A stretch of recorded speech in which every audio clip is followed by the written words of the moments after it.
Hello बच्चों, you are most welcome to my YouTube channel Chemosar Academy. In this class we will study about the solution and its stoichiometry like molality and mass percent. तो बच्चों start करते हैं। Solution क्या होता है? Solution होता है बच्चों हमारे पास एक होमोजीनियस मिक्सचर ऑफ टू और मोर कंपोनेंट। बच्चों दो या दो से ज्यादा सब्सटेंस जब एक दूसरे के साथ कंप्लीटली मिक्सअप हो जाते हैं तो उस टाइप के मिक्सचर को हम लोग कहते हैं सॉल्यूशन। तो बच्चों यहाँ पर जो होमोजीनियस का मैंने यूज किया है, होमोजीनियस का मतलब होता है यूनिफॉर्म।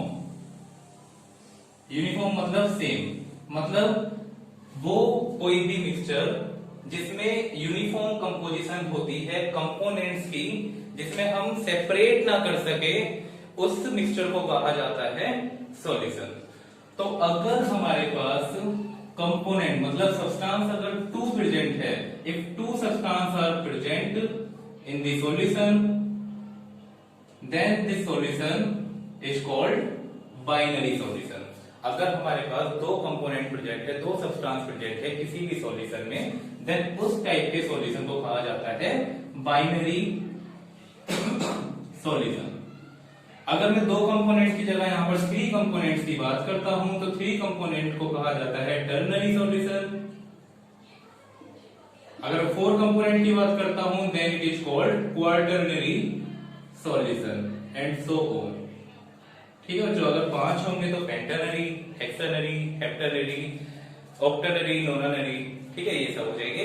हमारे सिलेबस में केवल हम पढ़ेंगे बाइनरी सॉल्यूशन के बारे में। हमारे सॉल्यूशन में, हमारे सिलेबस में टर्नरी और क्वार्टरनरी सॉल्यूशन के बारे में हमें नहीं पढ़ना है। तो बच्चों अगर हमारे पास दो ही कंपोनेंट प्रेजेंट है तो उस टाइप के सॉल्यूशन को हम कहते हैं बाइनरी सॉल्यूशन। बाइनरी सॉल्यूशन में जो दो कंपोनेंट हमारे पास प्रेजेंट होते हैं वो दो कंपोनेंट को हम क्या कहते हैं बच्चों? एक तो होता है हमारे पास solute and the second one is solvent. Solute वो कंपोनेंट को हम कहते हैं which is present in relatively small proportion, मतलब जो कम क्वांटिटी में प्रेजेंट हो वो होता है solute, and the component which is present in relatively large proportion, जो ज्यादा क्वांटिटी में प्रेजेंट होता है उसे हम कहते हैं सॉल्वेंट। देन मैं लिख देता हूं यहां पर सॉल्यूट क्या होता है? ये component which is present in small proportion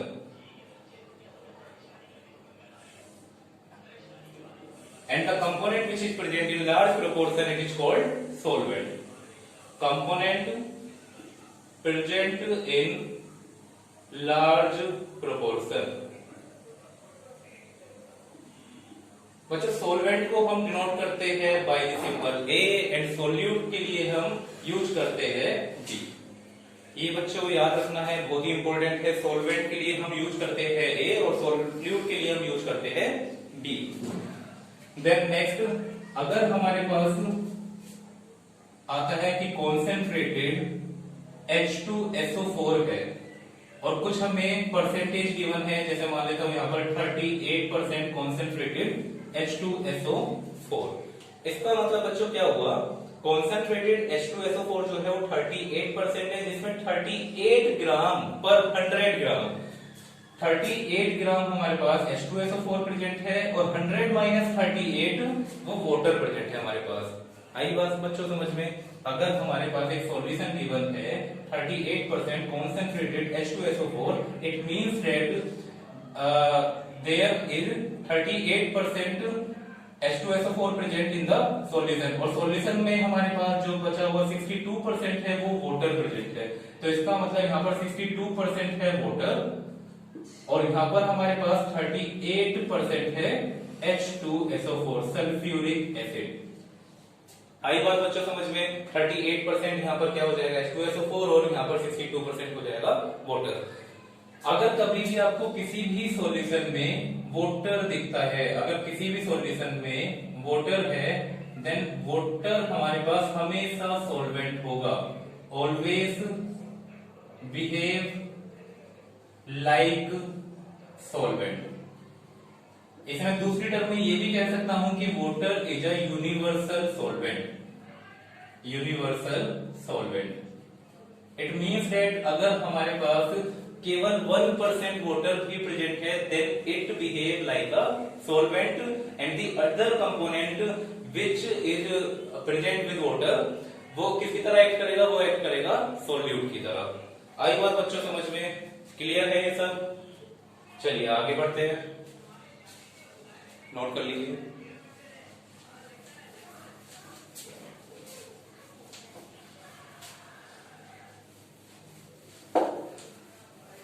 बच्चों एक और एग्जांपल देखिए। अगर मैं बात करता हूं यहां पर 10% ग्लूकोज सॉल्यूशन और एक मैं बात करता हूं यहां पर 10% cane sugar solution. 10% glucose solution, glucose का मोलिकुलर फॉर्मूला हमारे पास होता है C6H12O6। इसका ग्लूकोज का ये क्या है हमारे पास मोलिकुलर फॉर्मूला, ये 10% प्रेजेंट है। इसका मतलब अगर ये यहाँ पर 10 ग्राम प्रेजेंट है, अगर if the glucose is present, कितना ग्राम है वो 10 gram, then the remaining 90 gram water is present with it. या सिंपल हम ये भी कह सकते हैं कि यहाँ पर हमारे पास अगर ये 10% है तो वाटर हमारे पास कितना प्रेजेंट होगा, वाटर हमारे पास 90% प्रेजेंट होगा। केन शुगर का बच्चों मोलिकुलर फॉर्मूला होता है C12H22O11। तो अगर ये हमारे पास कितना प्रेजेंट है 10% प्रेजेंट है, तो देन सॉल्यूशन में क्या होगा, रिमेनिंग कंपोनेंट क्या होगा हमारे पास H2O विच इज प्रेजेंट, कितना होगा प्रेजेंट 90%। क्लियर है बच्चों ये सब कैसे कर रहे हैं हम लोग? चलिए नोट कर लीजिए, आगे बढ़ते हैं।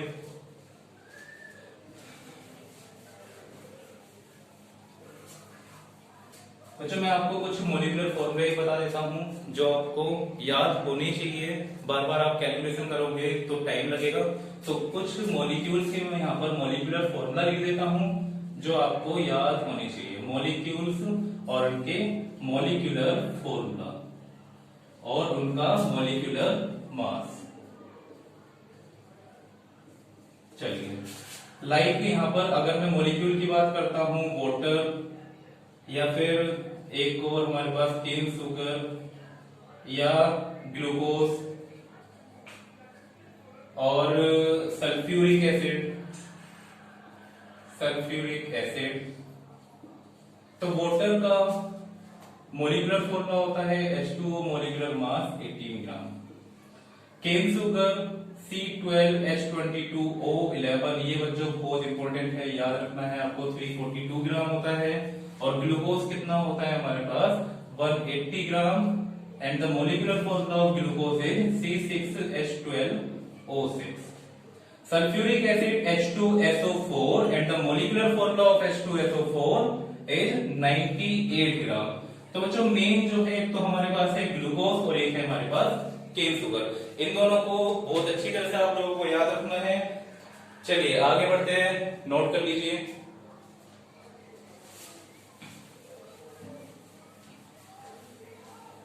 नहीं बच्चों हम लोग अब इसकी स्टीचियोमेट्री देखते हैं, स्टीचियोमेट्री ऑफ सॉल्यूशन।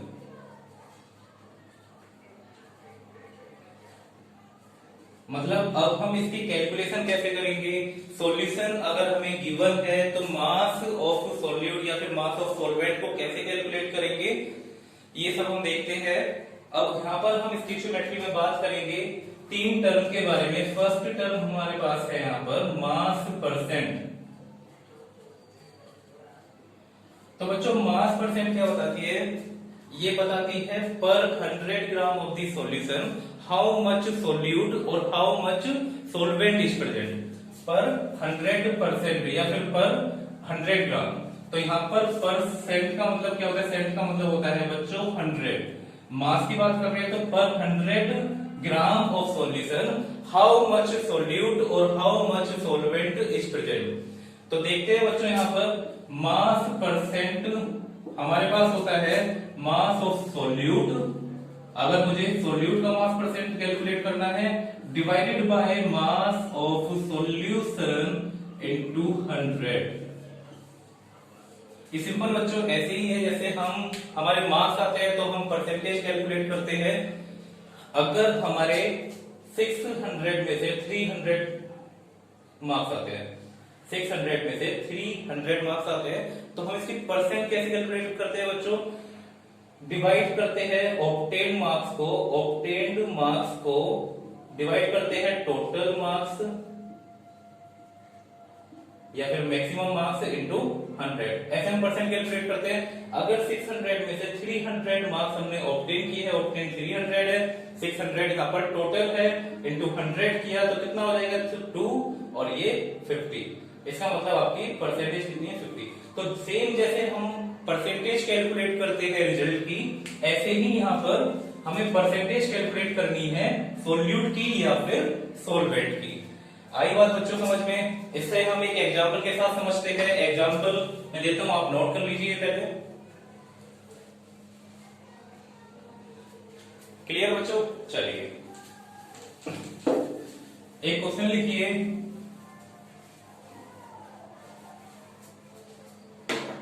एक क्वेश्चन लिखिए, मैं भी लिख देता हूं यहां पर।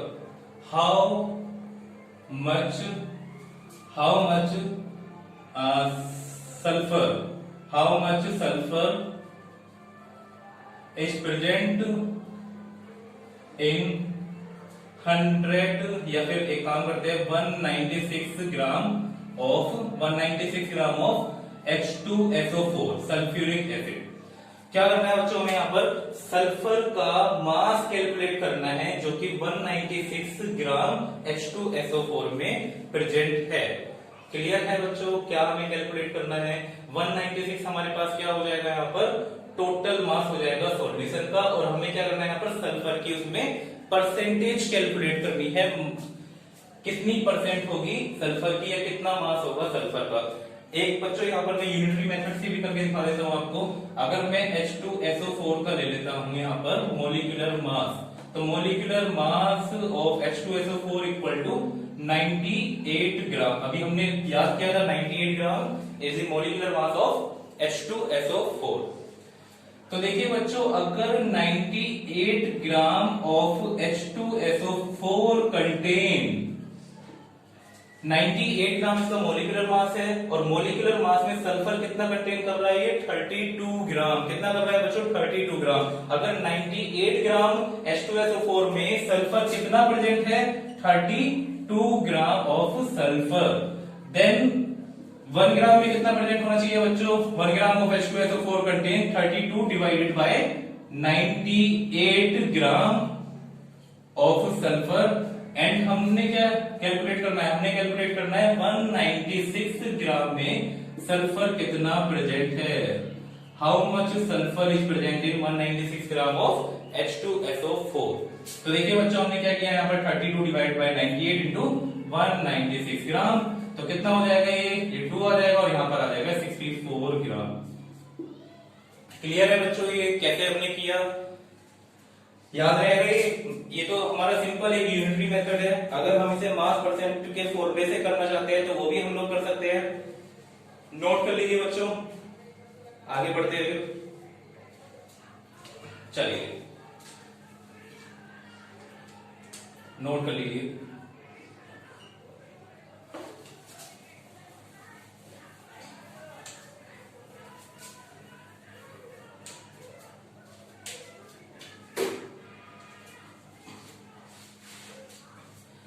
देखिए बच्चों, इसका यहाँ पर हमारे पास सॉल्यूशन का मास कितना है? 196 ग्राम। 196 ग्राम सॉल्यूशन का मास है, तो हम यहाँ पर नंबर ऑफ मोल्स कैलकुलेट कर सकते हैं। क्या कैलकुलेट कर सकते हैं बच्चों? हम यहाँ पर नंबर ऑफ मोल्स अगर हमें कैलकुलेट करने हैं, क्या हो जाएगा? Given mass divided by molar मास 98। तो क्या हो जाएगा यहाँ पर? ये नंबर ऑफ मोल्स आ जाएंगे हमारे पास 2। क्लियर है बच्चों? नंबर ऑफ मोल्स कितने आ गए हमारे पास? 2 आ गए। देन यहाँ पर मुझे यहाँ पर मास परसेंट कैलकुलेट करना है, तो मास परसेंट के लिए डिवाइड में क्या था? Mass of solution which is equal to 196, और ऊपर क्या था यहाँ पर? Mass of solute. Mass of solute क्या है हमारे पास? मास ऑफ सोल्यूट है सल्फर क्योंकि हमें यहाँ पर सल्फर का कैलकुलेट करना है, तो mass of solute equal two sulphur के इक्वल 32। पर यहाँ पर हमारे पास नंबर ऑफ मोल्स कितने हैं बच्चों? नंबर ऑफ मोल्स है हमारे पास 2, तो इंटू 2 कर दिया, देन इंटू में यहाँ पर 100। आई बात बच्चों समझ में? क्या कर रहे हैं यहाँ पर? 32 डिवाइडेड बाय 196 इंटू 2 इंटू में 100, इसे हम कैलकुलेट कर लेंगे तो कितना आ जाएगा हमारे पास? हमारे पास आ जाएगा इसकी मास परसेंट इन यूपी सल्फर की 196 ग्राम ऑफ H2SO4 में। क्लियर है बच्चों? इसे आप कैलकुलेट कर लेना, जो भी आंसर रहेगा वो मास परसेंट आ जाएगी सल्फर की 196 ग्राम ऑफ H2SO4। चलिए नोट कर लीजिए, रब कर देते हैं।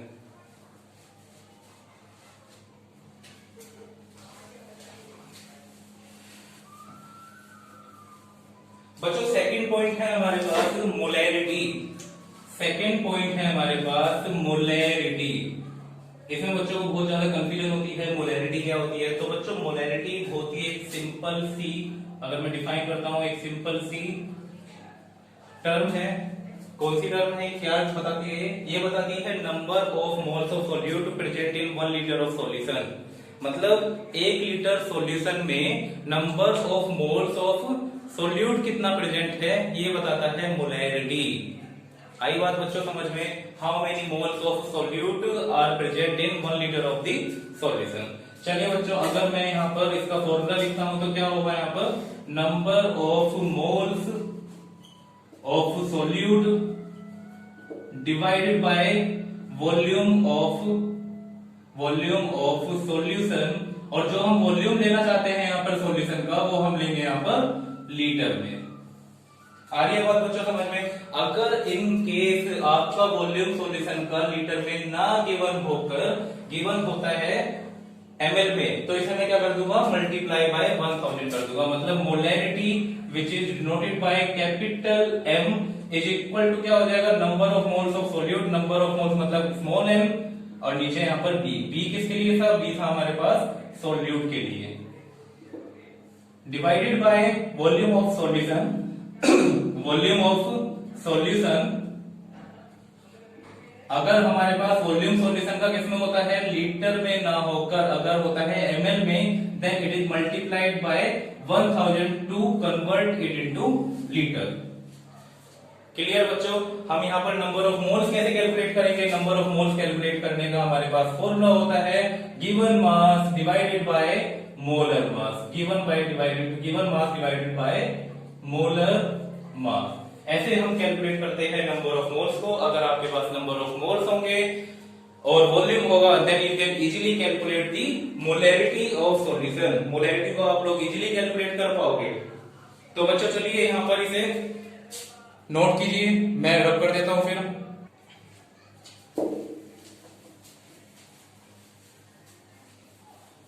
चलिए बच्चों, एक प्रॉब्लम हम लोग सोल्व करते हैं मोलैरिटी पर। प्रॉब्लम है, लिखिए, how many moles of 0.1 molar HCl required to give 2 या फिर 200 ml सॉल्यूशन। देखो बच्चों, यहां पर हमें पूछा है how many moles of 0.1 molar HCl required to give 200 ml solution. Molar HCl solution लिखना है। Molar HCl solution required to give 200 ml of solution. Solution का हमारे पास वॉल्यूम गिवन है। वॉल्यूम ऑफ सॉल्यूशन कितना गिवन है बच्चों? 200 ml। In case of ml हमें क्या करना है? यहाँ पर इन केस ऑफ ml हमें मल्टीप्लाई कर देनी है 1000 के साथ। तो यहाँ पर मोल्स पूछा है हमसे, number of moles of solute पूछा है हमसे, HCl का पूछा है। NB इक्वल टू कितना हो जाएगा हमारे पास? Number of moles of solute जो हमें निकालना है। देन हमें ये गिवन है, ये गिवन है, ये क्या है हमारे पास? ये है हमारे पास मोलैरिटी। तो molarity equal to 0.1 mole per litre.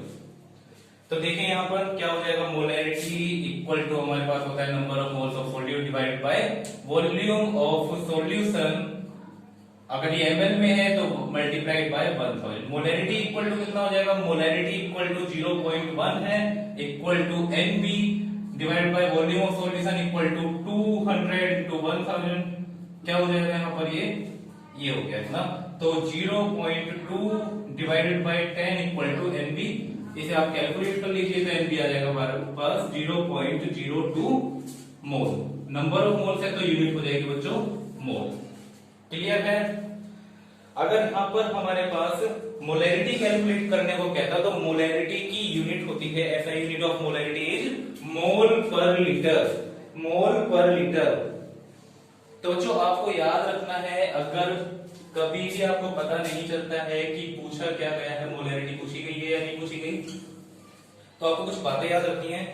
Molarity कब कब पूछी जाती है, कैसे कैसे पूछी जाती है। सिंपल ये कह देगा कि मोलैरिटी कैलकुलेट करो इस सॉल्यूशन की। अगर सिंपल कह दिया तो ठीक है, मोलैरिटी कैलकुलेट कीजिए। सेकंड पॉइंट में कह सकता है कि ये सॉल्यूशन की आप कैलकुलेट कीजिए amount in mole per litre. Calculate the amount of the solution in mole per litre. तो अगर मोल पर लीटर है, मोल पर लीटर, तो भी आपको मोलैरिटी पूछी गई है, मतलब मोल पर लीटर ऐसे कुछ। देन और क्या कह सकता है वो, और कह सकता है calculate the amount in molar aqueous solution. जहां पर भी आपको ये टर्म मिलती है मोलर एक्वस सॉल्यूशन, तो इसका मतलब मोलैरिटी पूछी जाती है। इसका मतलब आपसे क्या पूछा गया है, मोलैरिटी, मोलर एक्वस सॉल्यूशन। और मोलैरिटी की यूनिट क्या होती है, यूनिट होती है इसकी मोल, मोल per litre. Number of moles है ऊपर, नीचे लीटर है, वॉल्यूम है, तो क्या हो जाएगी इसकी यूनिट, मोल पर लीटर हो जाएगी बच्चों। क्लियर है बच्चों, नोट कीजिए। चलिए बच्चों फिर अब कर देता हूं मैं एक और प्रॉब्लम हम लोग सोल्व करते हैं बच्चों।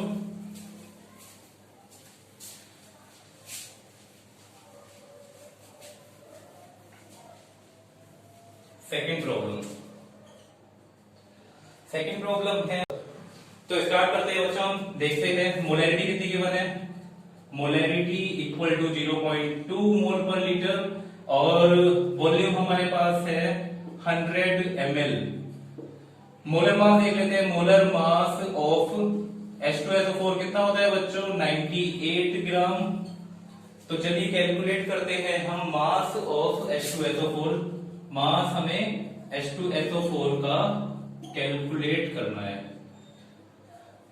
Molarity equal to number of moles of solute divide by volume of solution in litre. Litre में है, अगर यहाँ पर ml में हमारे पास है तो मल्टीप्लाई में 1000 के साथ कर देंगे। क्लियर है बच्चों। मोलैरिटी कितनी गिवन है हमें, 0.2 equal to number of moles क्या होता है, given mass upon molar mass. Given mass को हम डिनोट कर देते हैं x से या फिर स्मॉल m से। x से हम लोग कर देते हैं denote, x divided by molar mass. Molar mass है हमारे पास 98 gram divided by volume of solution है हमारे पास 100 ml इनटू में 1000। तो बच्चों क्या हो जाएगा, ये कैलकुलेट करते हैं। 0.2 यहाँ पर 1111 ओके। देन यहाँ पर 0.2 multiplied by 0.2 equal to x divide by 98 into 10। और यहाँ पर 98 की मल्टीप्लाई मैं करूंगा 0.2 के साथ तो कितना आ जाएगा 19.6 इक्वल टू x इंटू 10। तो divided by 10 equal to x equal to 1.96। तो 1.96 ये मास था हमारे पास, तो ये हम ऐसा यूनिट हो जाएगी इसकी ग्राम। तो 1.96 is the answer of this question. Clear है बच्चों, समझ में आ रहा है, नोट कीजिए, आगे बढ़ते हैं।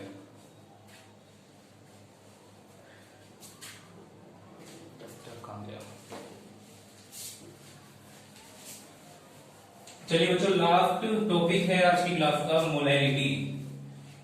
मोलैरिटी और मोलैरिटी में बच्चों कंफ्यूज मत होना। मोलैरिटी अलग कंसेप्ट है, मोलैरिटी अलग कंसेप्ट है। तो अब हम बात करते हैं थर्ड और फाइनल कंसेप्ट की, मोलैरिटी। मोलैरिटी को हम डिनोट करते हैं स्मॉल m से और इसकी यूनिट होती है मोल पर केजी। मोल पर केजी। मोल पर केजी को वैसे लिखते हैं मोल पर केजी। ठीक है बच्चों, मोल पर केजी ये क्या बताती है? मोलैलिटी। मोलैलिटी हमें बताती है कि how much mole of the solute are present in 1 kg of solvent. Solution नहीं है, यहाँ पर मास की बात हो रही है, तो मास केवल यहाँ पर सॉल्वेंट का है, सॉल्यूशन का नहीं है, ये बात आपको याद रखनी है। मोलैरिटी में हमारे पास वॉल्यूम सॉल्यूशन का होता था, पर यहाँ पर हमारे पास मास है, वो भी सॉल्वेंट का। तो देखिए बच्चों, molarity equal to number of moles of solute divided by mass of solvent in K G. अगर एक केजी में ना होकर ग्राम में हमारे पास गिवन है, तो हम क्या करेंगे? इसे सिंपली मल्टीप्लाइड बाय 1000, जैसे हमने पहले किया था मोलैरिटी कैलकुलेट करने के लिए। तो बच्चों नोट कर लीजिए इसे, आगे बढ़ते हैं फिर। m equal to number of moles of solute divided by mass of solvent. Mass of solvent को हम क्या करते हैं? Mass of solvent WA। अगर ये हमारे पास केजी में है तो नो प्रॉब्लम, अगर हमारे पास ये केजी में ना हो तो ग्राम में प्रेजेंट है तो it get multiplied by 1000। Clear है बच्चों? चलिए इसकी एक प्रॉब्लम हम सॉल्व करते हैं, देन क्लास खत्म करते हैं।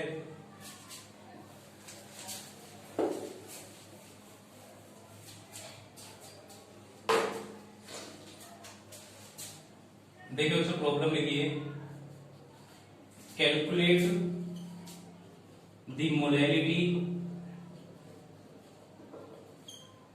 of 20 ग्राम ऑफ 20 ग्राम लगेगा 20% H2SO4 सॉल्यूशन। देखो बच्चों, 20% ऑफ H2SO4 सॉल्यूशन है हमारे पास, मतलब हमारे पास मास गिवन नहीं है, कुछ भी गिवन नहीं है। देखिए हम कैसे कैलकुलेट करते हैं इस टाइप के क्वेश्चंस को। 20% मास गिवन है, 20% गिवन है H2SO4 सॉल्यूशन। मैंने लेक्चर की स्टार्टिंग में क्या था बताया था कि 20% अगर ऐसा कुछ गिवन है, इसका मतलब मास ऑफ H2SO4 कितना है?